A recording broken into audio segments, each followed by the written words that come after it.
नमस्कार दोस्तों, आज हम लोग आ रखे हैं संजीवनी लाइफ केयर हॉस्पिटल में और हमारे साथ हैं डॉक्टर सुधीर सर। स्वागत है आपका सर। और ये डॉक्टर सुधीर सर एक प्रमुख यूरोलॉजिस्ट हैं और साथ साथ में संजीवनी लाइफ केयर हॉस्पिटल के जो है डायरेक्टर हैं, यानी कि मार्गदर्शन जो है इन्हीं का रहता है इस हॉस्पिटल में। और ये इंटरव्यू जो है ये हमारा दूसरा इंटरव्यू है और आज के इंटरव्यू का जो एजेंडा है वो है कि नॉर्मल पब्लिक जो है उन लोगों को जो डे टू डे जो रूटीन होती है, जो दिनचर्या में उन लोगों को क्या क्या चीज़ों के ऊपर में जो है ध्यान रखना है या फिर क्या क्या चीज़ों के ऊपर में जो है उनको केयर दिखाना है, जिससे कि उनका यूरोलॉजिकल हेल्थ जो है सर आने वाले टाइम में, आगामी टाइम में भी जो है हेल्दियर रहे, ना कि वो अनहेल्दियर हो जाए सर। यही हमारा आज का एजेंडा है सर। और इसी के साथ इस इंटरव्यू को जो है स्टार्ट करते हैं सर। और स्वागत है सर आपका फिर से एक बार। और सर हमारा जो सबसे पहला क्वेश्चन है, जो कि नॉर्मल पब्लिक ने जो हमारे कमेंट बॉक्स में जो है इस क्वेश्चन को जो पूछा था, वो क्वेश्चन ये था कि एज अ मेल या फिर फीमेल जो भी है सर, इनका जो एज वाइज जो ग्रुप होता है सर,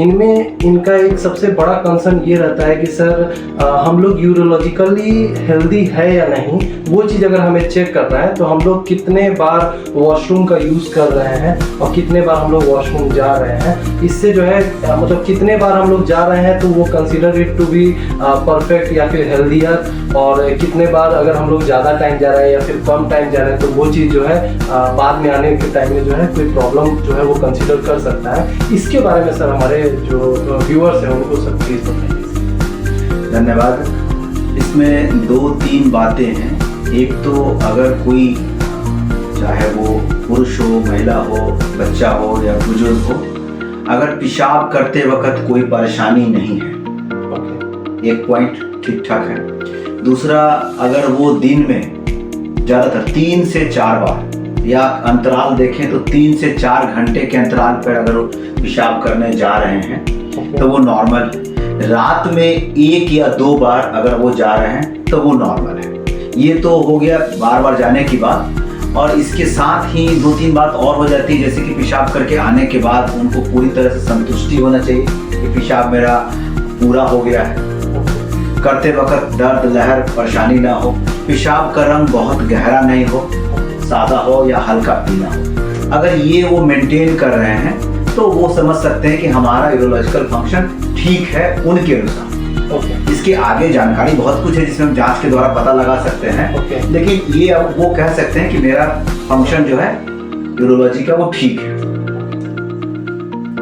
तो दोस्तों, जैसा कि आपने जाना कि अबाउट द यूरोलॉजिकल हेल्थ और कितने फ्रीक्वेंटली आप जो है वॉशरूम जा रहे हैं, अगर इस चीज़ को अगर आप कंसीडर करते हैं तो अपने आप में खुद आप जो है इस चीज़ को डिसाइड कर सकते हैं कि यूरोलॉजिकली आप हेल्दियर हैं या फिर नहीं हैं। अगर अनहेल्दियर, अगर आप जो भी सर ने बताया, अगर उस रूटीन को अगर आपका शरीर फॉलो नहीं कर रहा है, उससे थोड़ा सा भी डाइवर्ट हो रहा है अगर आपका सिचुएशन, तो आप जरूर किसी मूत्र रोग विशेषज्ञ से जितना जल्दी हो सके प्रीफर करें।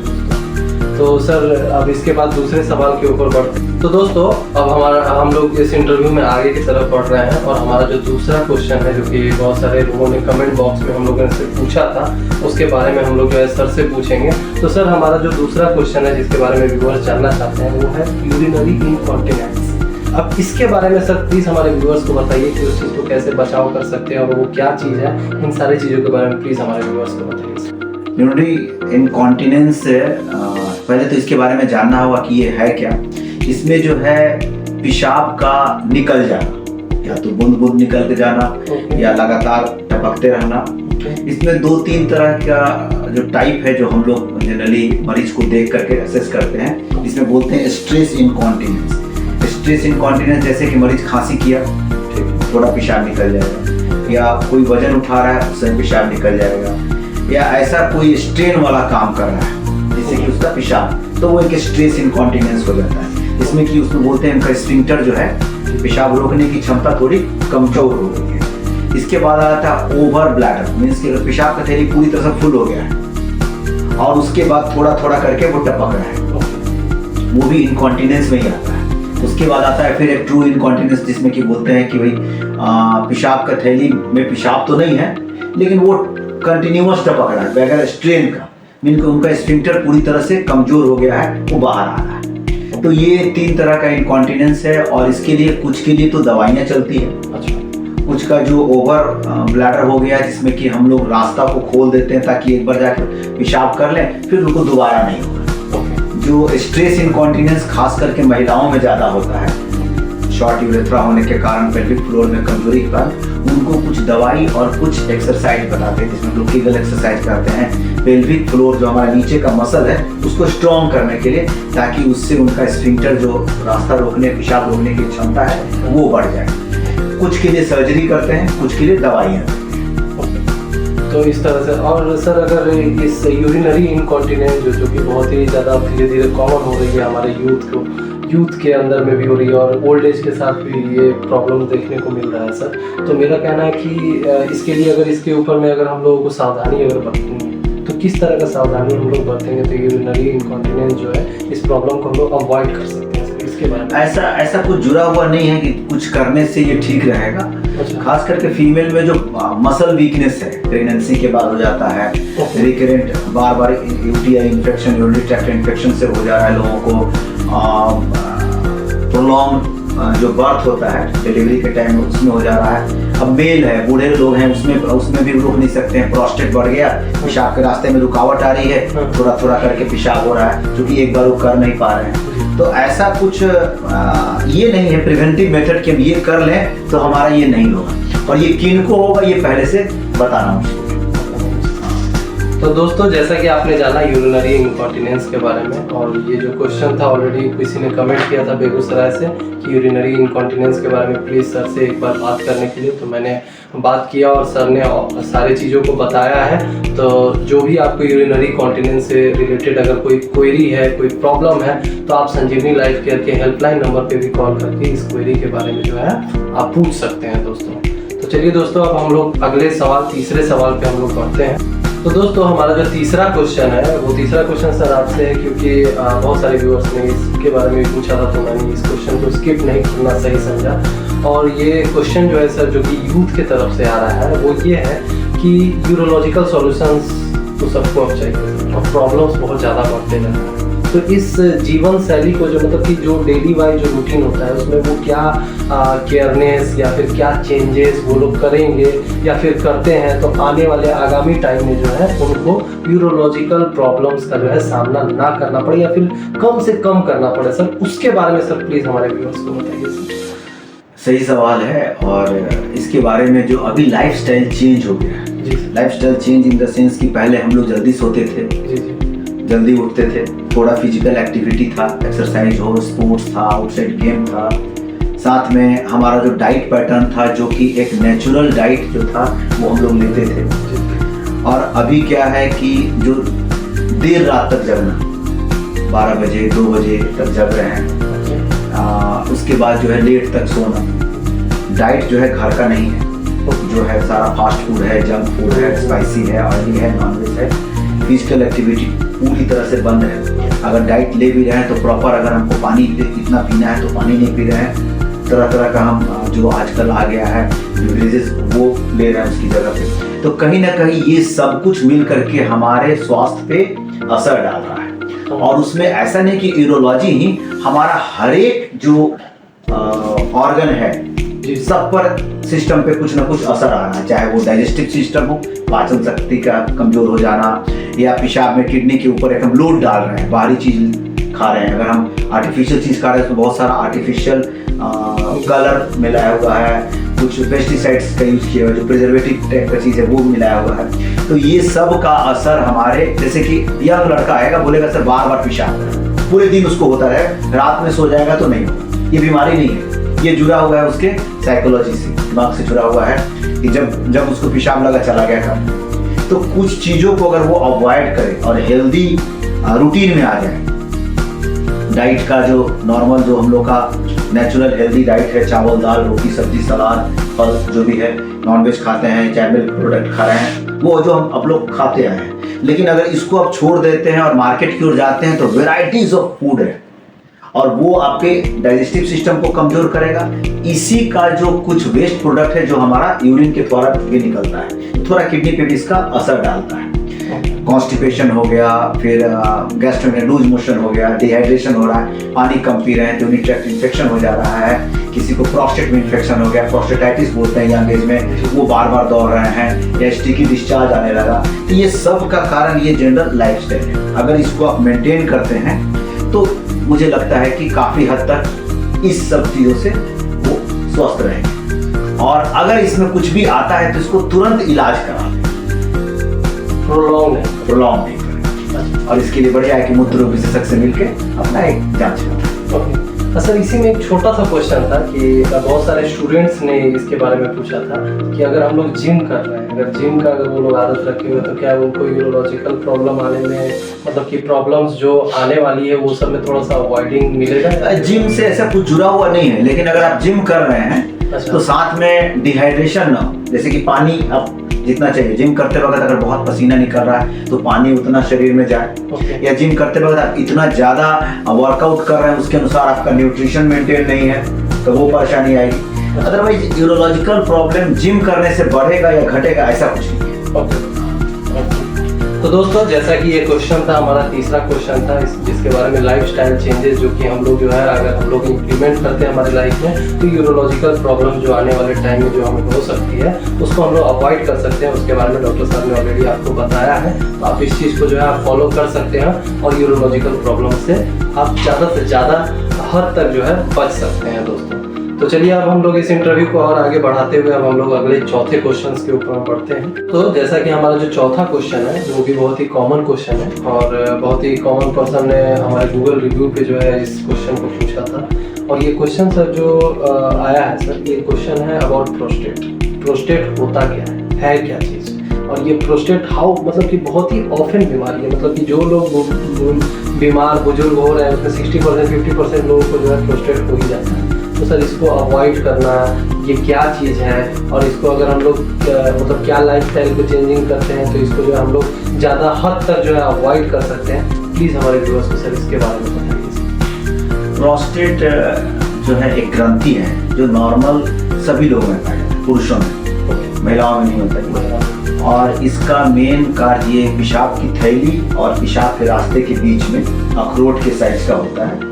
और जैसे जैसे उम्र बढ़ता है इसका जो साइज बढ़ना शुरू होता है। तो बुजुर्गों में जो परेशानी आती है पेशाब करने में वो इसी के साइज बढ़ने से थोड़ा रुकावट आना शुरू होता है। किसी में हो सकता है, किसी में नहीं हो सकता है, किसी में कम हुआ और किसी में बहुत जल्दी हो गया। ये पहले से बताना मुश्किल होता है किनको ये परेशानी हो सकती है।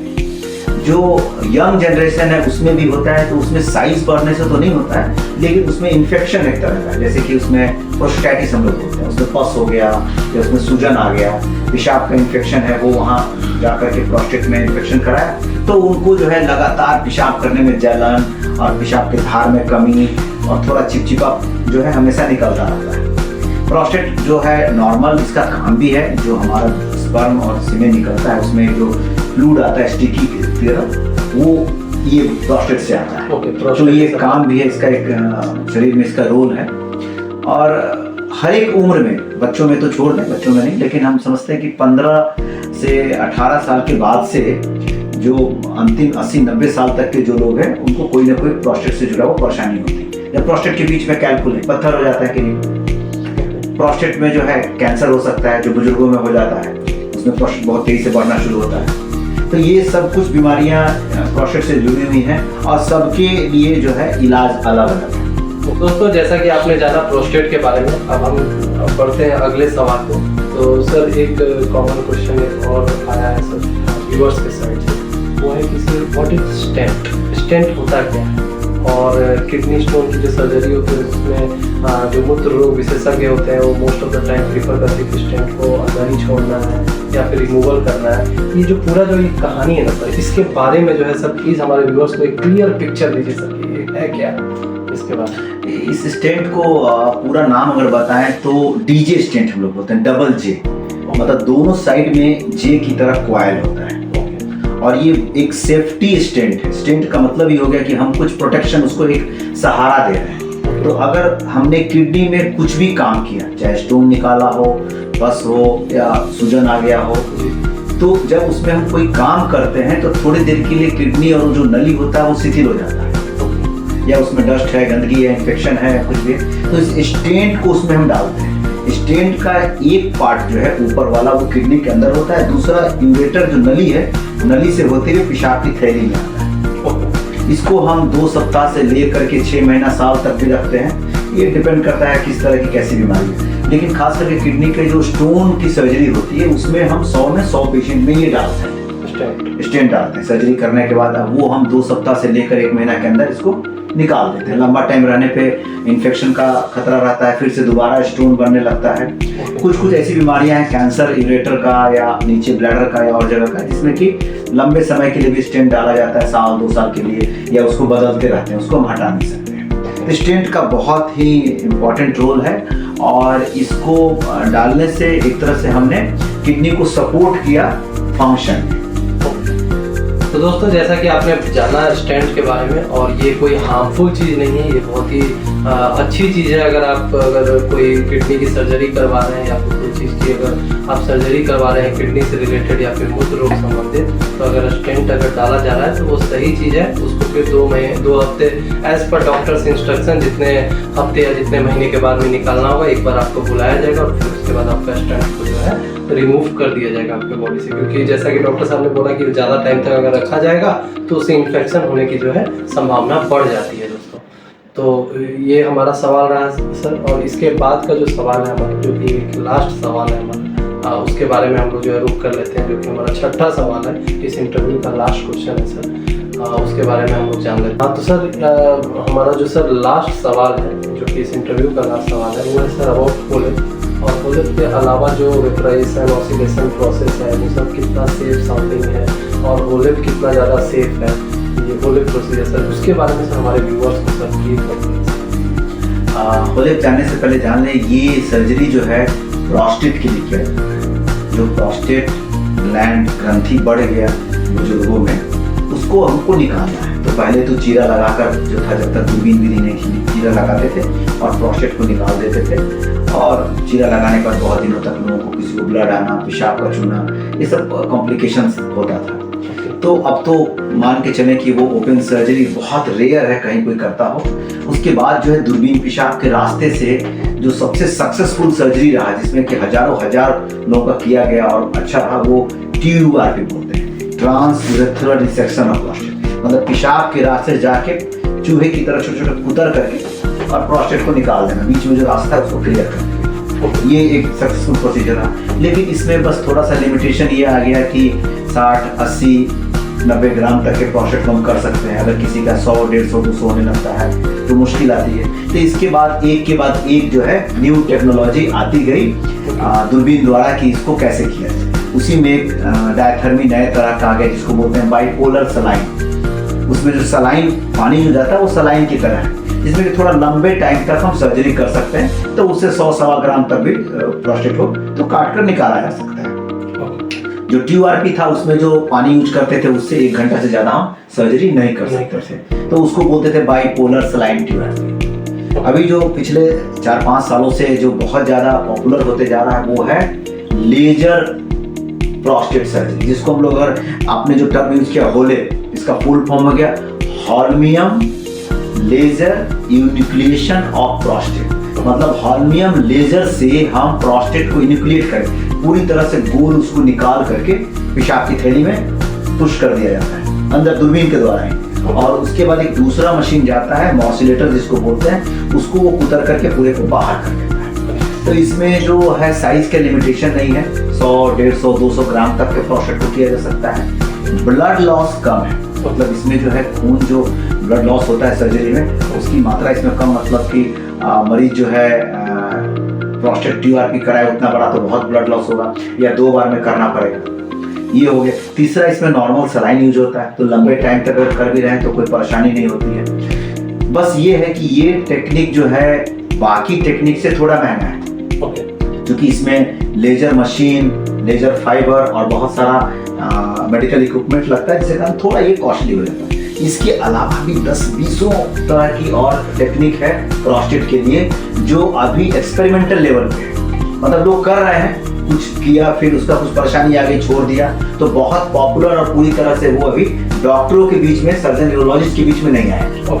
वो नई टेक्निक का, वो बस एक पर्टिकुलर इंस्टीट्यूट में किया उन्होंने, रिसर्च लेवल पे किया, फिर चल रहा है। तो अभी जो कॉमन जो सर्जरी हो रही है वो 3 ही है, या तो TURP करें, या बाइपोलर सलाइन, या फिर लेजर प्रोस्टेक्टमी जिसको कि हम हॉलिप कहते हैं।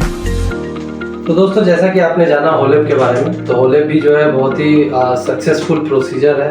और जैसा कि सर ने बताया कि उससे पहले TURP जो था उसमें भी हज़ारों लोगों ने जो है उस चीज़ को करवाया है, तो वो भी एक सक्सेसफुल प्रोसीजर है। इसके अलावा वाला जो भी प्रोसीजर है वो सब अभी टेस्ट एंड ट्रायल में चल रहा है।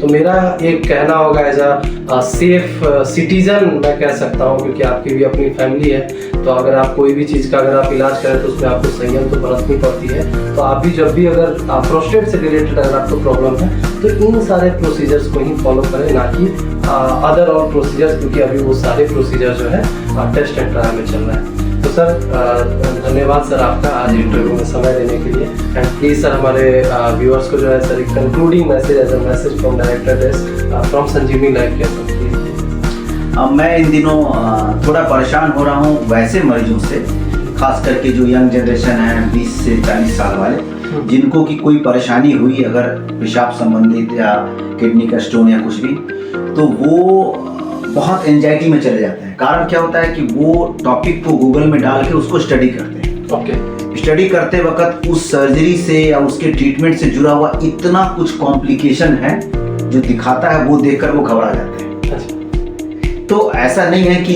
कोई भी सर्जरी या कोई भी इलाज होता है उसमें सब कुछ होता ही है। तो मैं उन लोगों को से अनुरोध करूंगा, आप पढ़िए, घबराइए नहीं, लेकिन आप जो है इसका इलाज के लिए जो इसके विशेषज्ञ हैं, न्यूरोलॉजिस्ट हैं, उनसे आप मिलिए और वहाँ इसका सही समाधान करें।